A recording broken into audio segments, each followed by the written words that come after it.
The kitchen at 4:30 in the morning was 38 degrees, and the iron stove was completely cold to the touch. She crossed the linoleum in her work socks and opened the firebox door and laid the kindling in the way she had laid it for 16 years. A handful of dry pine splinters, a folded square of newspaper, 3 small split logs balanced over the top.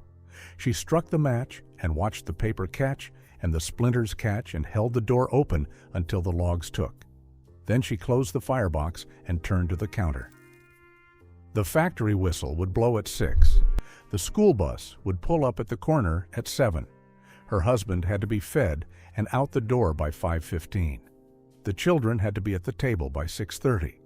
She had 2 hours to pull 4 meals out of a pantry she had already stretched to the end of what it could hold. The paycheck was 3 days away.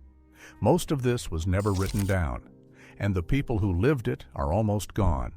This channel is documenting what remains. Subscribe if you haven't already.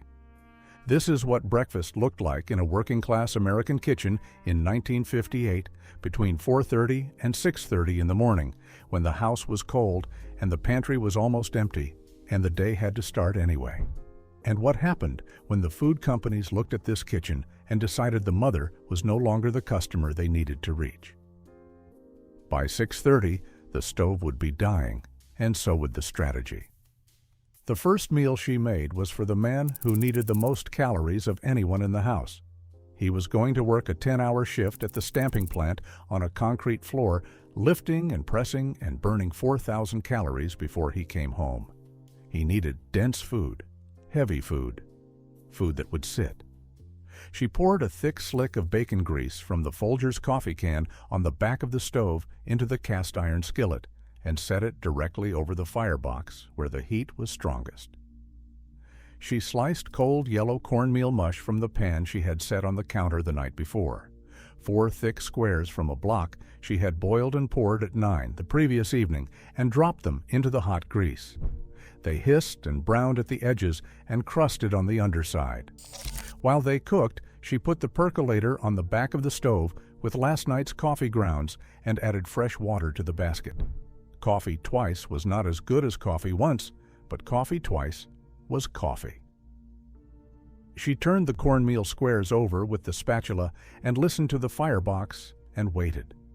By the time he came down the stairs in his work clothes, the kitchen had warmed by 10 degrees and smelled like fried fat and coffee. She poured his cup. She set the squares on a plate with a heavy salting and a thick spread of lard that melted into the hot crust. He ate standing at the counter because there was no time to sit down. He drank the coffee in 3 swallows. She handed him his lunch pail, and he kissed the top of her head and went out the back door at 5:12. The latch clicked. The kitchen was quiet again for the first time since 4:30. That was still the heaviest meal of the morning. Everything after that would be smaller. She turned back to the stove. The fire had settled into a strong, even burn. She had maybe an hour before it would start to drop. In that hour, she had to feed 3 children and herself and clean the kitchen and pack 3 school lunches and get the children dressed and out the door at 6:45. The cornmeal pan still had 2 squares left in it. She wrapped those in wax paper and put them in the icebox. She did not eat them.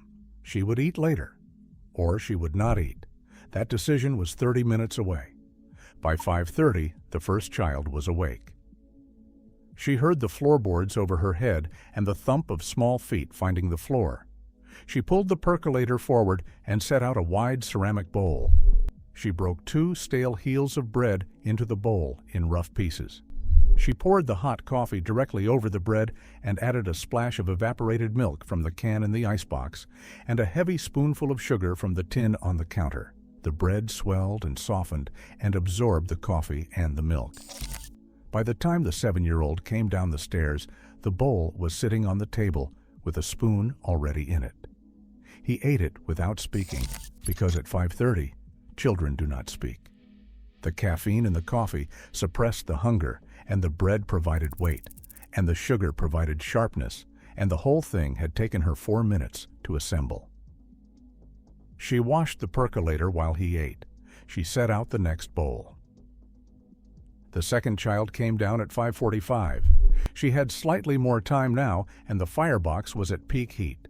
She cracked one egg into a hot skillet and broke the yolk immediately with the edge of the spatula and stretched it across the white with a heavy pour of tap water and a handful of stale breadcrumbs from the cutting board. The egg puffed and spread to the sides of the pan and lost the texture of egg and took on the texture of hot, salty bread.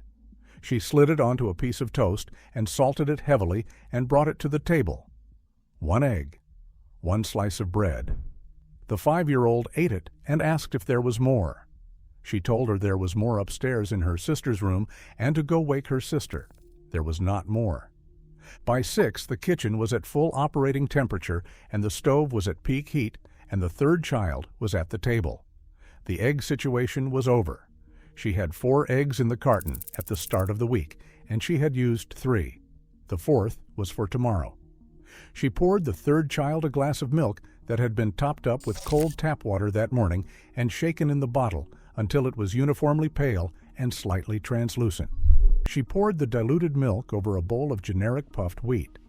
The cereal had no structural integrity and dissolved into mush within 2 minutes. The child ate it quickly because she had learned to eat that cereal quickly. The bowl went into the sink. The bottle went back into the icebox. The level of milk in the bottle was now exactly where it would be tomorrow morning because she would top it with water again. Meanwhile, in Battle Creek, Michigan, the executives at Kellogg's and Post were not interested in this kitchen. They had decided in the early 1950s that they did not need to sell breakfast to her. They could bypass her entirely.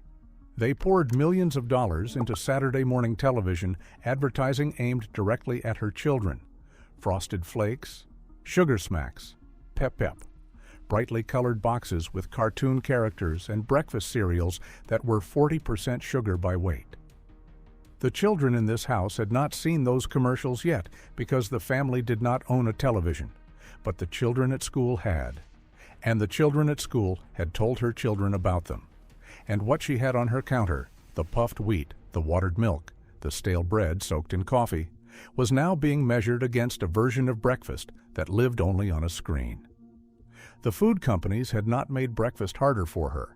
They had just made what she could afford look like failure.